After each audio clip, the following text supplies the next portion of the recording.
430 కోట్లు ఖర్చు పెట్టారు. ఫస్ట్ టైం చరిత్రలో 13,683 కోట్ల రూపాయలు ఎవ్రీ ఇయర్ ఖర్చు పెట్టి సాగునీరు కోసం ఎక్కువ ప్రాధాన్యత ఇచ్చాం. పోలవరాన్ని కూడా ముందుకు తీసుకెళ్ళాం.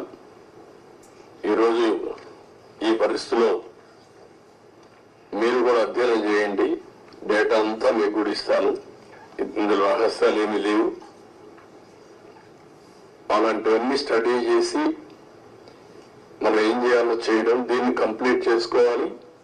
ఇది ఒక కేస్ స్టడీగా ప్రతి ఒక్కరికి అర్థం కావాలి. రాష్ట్రంలో ఉండే ప్రతి ఒక్క వ్యక్తికి సంబంధించిన ప్రాజెక్ట్ ఇది, వాళ్ళ భవిష్యత్తుకు సంబంధించిన ప్రాజెక్ట్ ఇది. ఏదేమైనా బాధ, ఆవేదన, ఒకసారి ఎమోషన్ కూడా వస్తుంది. నిబ్బరంగా ఉండి దీన్ని ముందుకు తీసుకుపోవాల్సిన అవసరం ఉంది.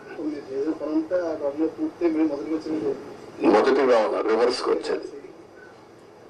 ఇప్పుడు నీకు ఎన్నికలన్నీ విరిగిపోతే ఏం చేస్తాను?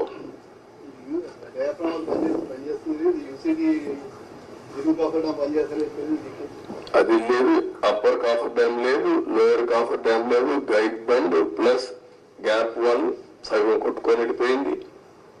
ఒకటి కాదు, అస్తవ్యస్తమైన పరిస్థితి. సార్ రివర్స్ టెండరింగ్ అన్ని చేశారు కానీ డబ్బులన్నీ ఆదా చేస్తున్నామని చెప్పి వేరే సంస్థలతో పని చేయించారు. ఇప్పుడు దానివల్ల ఆదాయం ఎంతండి? ఇప్పుడు కథనంగా ఖర్చు అయిపోతుంది ఎంత?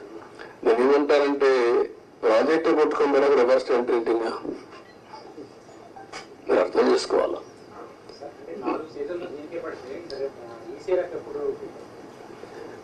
వాట్ ఐఎమ్ సేయింగ్, ఇది 3 సీజన్లలో పూర్తి చేసి ఈసీఆర్ఆర్ తీసుకురావాలా. దట్ ఈస్ ప్రైమరీ వాళ్ళు చెప్పిన రిపోర్టు.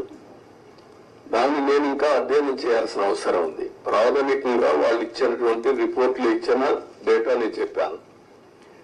మళ్ళీ వీళ్ళు ఎంతవరకు అవగాహన చేసుకున్నారు? సిఏ చెప్తుంది, కేంద్ర మంత్రి ఏం చెప్తాడు?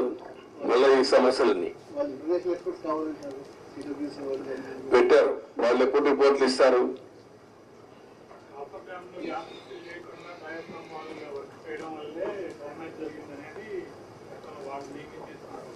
ఆరోపణ కాదు, కాఫర్ డ్యామ్ ని ఫిలప్ చేయడం కోసం క్లియర్ గా కట్టి ఆ 1 month లో ఈ ఏజెన్సీలు మార్చకపోతే అయిపోయింది. రావడం సేమ్ డే ఏజెన్సీలు మార్చేశారు. ఆ ఏజెన్సీ రెస్పాన్సిబిలిటీ ఆ సీజన్ లో చేసే రెస్పాన్సిబిలిటీ అని చెప్పారు. గవర్నమెంట్